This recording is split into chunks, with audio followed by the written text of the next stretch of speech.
Hello everybody.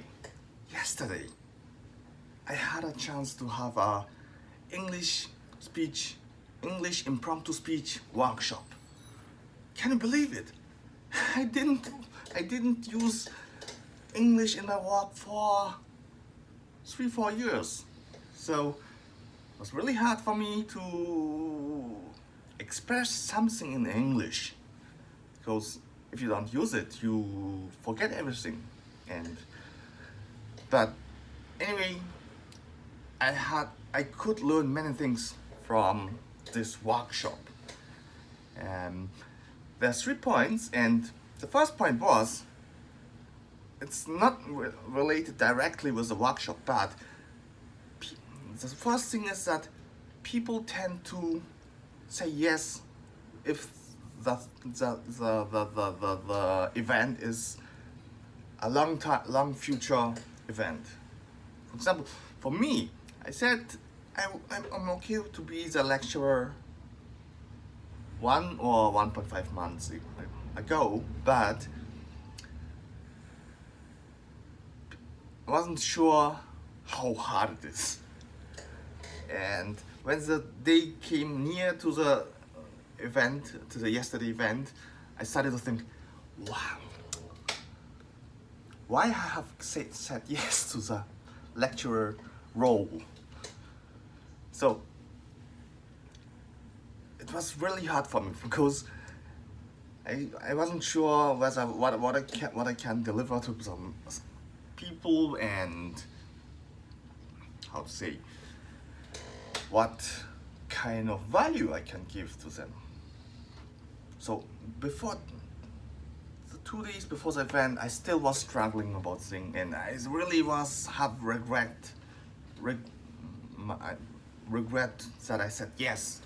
But finally, as 2 days before, I found something about what I want to say. Then I got a little bit relaxed, and on the day I found the whole story, and then I could do the workshop thanks to all the thing I have learned at Toastmasters and another speech schools. Anyway, this is the first thing. Sometimes we tend to say yes to easily to some long future events. But anyway, it was a good experience for me. But the second thing is,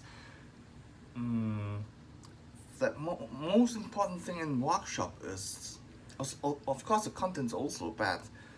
The conversation with the audience is really important, and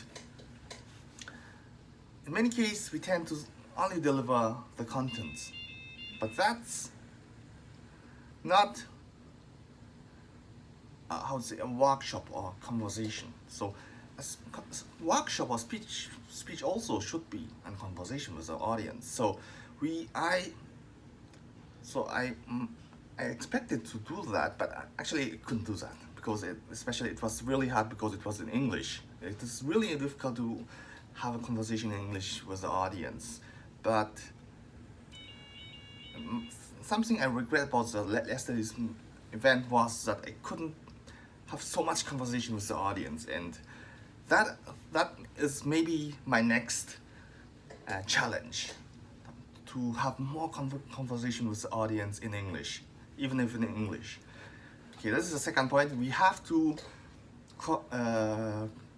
communicate with the audience, have a conversation with the audience. That's the second point. And the third point was even if it is a long workshop or a long speech or a long lecture, you can use what you have learned at Toastmasters or in a short speech style, because everything can be divided into short speech. For example, if it is a 2 hours speech lecture, you can divide it. At least you can divide it in the opening, body, and closing. In the opening, you can set one 7-minute speech, and then in the closing, you can also set some 7 minutes or a shorter speech, or some 3 minutes type impromptu speech. And in the body, of course, because if you have 3 points, maybe you can set 3 7-minute speech. I couldn't do that yesterday, but and that is, I think, the great thing about learning about speech, because if you can make a 7 minutes type speech or 5 minutes type speech or 3 minutes type speech, you can expand it to a longer workshop, and that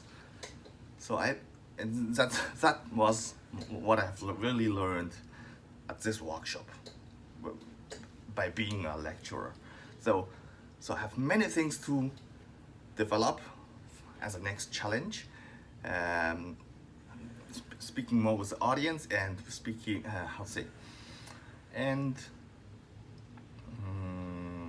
what was it? What was the third point? Dividing whole the workshop in many short speech, 7 minutes type speech. But that's what we are doing at Toastmasters, and I think I can develop it continuously in my life. So I'm very, very pleased that for many people who joined my workshop, and since I have been released from this event, so I will continue again to learn about the nutrition, well-aging issue, and sport, and anything else to end happiness.